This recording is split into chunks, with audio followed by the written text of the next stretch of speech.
Assalamualaikum warahmatullahi wabarakatuh. Bersama Om Son dalam channel Islambul Aquatic ya. Saat ini pagi hari ya, sekitar pukul 10. Nah, beberapa hari ini udara cukup panas dan matahari bersinar terang, jadi udara cukup cerah ya gitu. Nah, tapi di sini ada problem, yaitu burayak ikan lele itu mati. Tapi matinya bukan di musim panas ini ya, di saat hujan deras ya. Tapi kenapa video ini baru saya buat? Karena kelihatannya saya baru menemukan solusi sekarang nih. Baru kelihatan nih. Nah, burayak-burayak yang seperti apa aja yang mati dan seperti apa aja yang masih hidup ya. Nah, saya amati ketika burayak itu masih kecil, masih umur 2 minggu. Jadi mulai dari menetas sampai 2 minggu cenderung sehat-sehat ya ketika musim hujan. Tapi mendadak ketika sudah besar ya, ukur 2, ukur 3, nah itu banyak kematian ya gitu. Nah, sebenarnya dari ukur di bawahnya itu juga ada beberapa kematian ya. Seperti saya biasanya memisahkan ya, setelah 2 minggu bertelur, nanti ada ukur BB, ada ukur TT, kemudian di atasnya ada ukur RT. BB, RT, BB, TT, RT itu ya. Nah, baru nanti ukur 1, ukur 2, ukur 3 ya gitu. Biasanya di setiap level itu selalu ada kematian ketika hujan. Lama-lama nanti di level atas itu tinggal bisa-bisa hanya tinggal 10% ya gitu. Karena di setiap level bisa mati mencapai 20% itu. Nah, jadi yang dipanen pun sangat sedikit atau bahkan tidak panen sama sekali, ataupun kalau mau dipanen kondisinya tidak sehat. Jadi kalau mau dijual ya nggak enak juga sama pembelinya ya gitu. Nah, apa tipsnya ya gitu. Nah, mari kita lihat.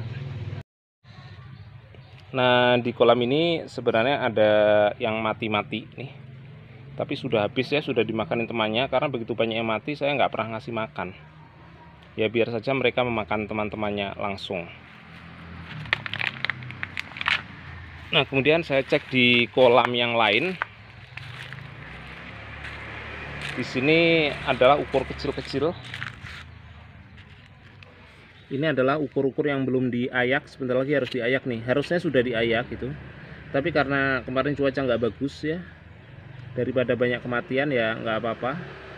Mungkin dengan tidak diayak juga sedikit berkurang, karena yang besar memakan yang kecil. Nah, sekarang saya langsung mengecek ke lokasi yang banyak kematiannya.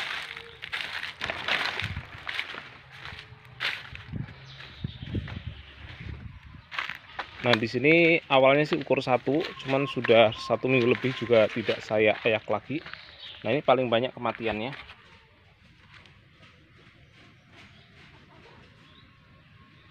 Sampai bau ya. Nah, seperti itu.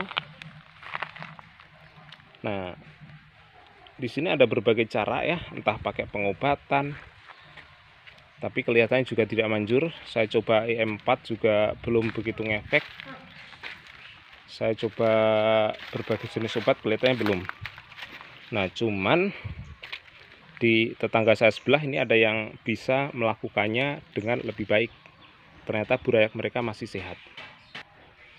Kita lihat tipsnya seperti apa ya. Mereka hanya main di kolam yang kecil. Oke ya, ini ada kolam kecil ukuran 1x2 berisi burayak-burayak ikan lele nih. Kita lihat. Oh, nggak kelihatan. Nah, di sini ada burayak-burayaknya sebenarnya sehat-sehat nih.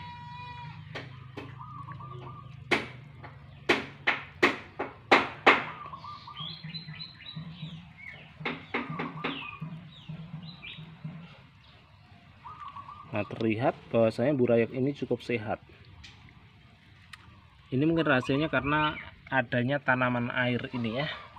Jadi ketika musim hujan, ini banyak zat-zat nitrat. Jadi hujan ini sering membawa sifat asam ya. Sebenarnya kalau kita belajar kimia, asam itu karena faktor H+.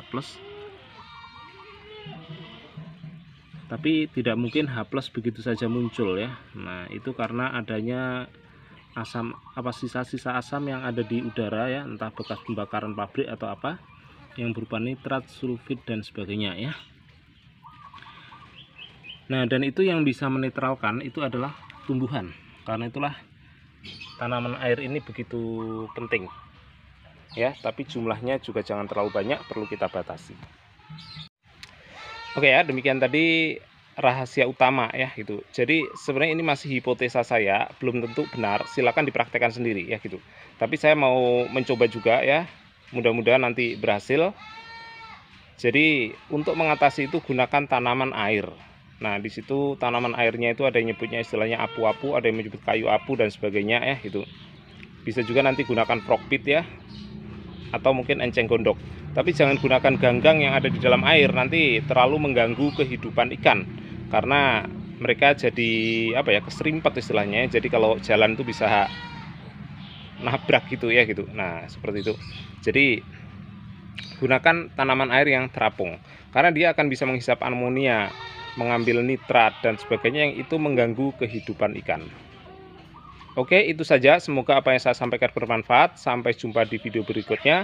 Jangan lupa like, subscribe, dan share.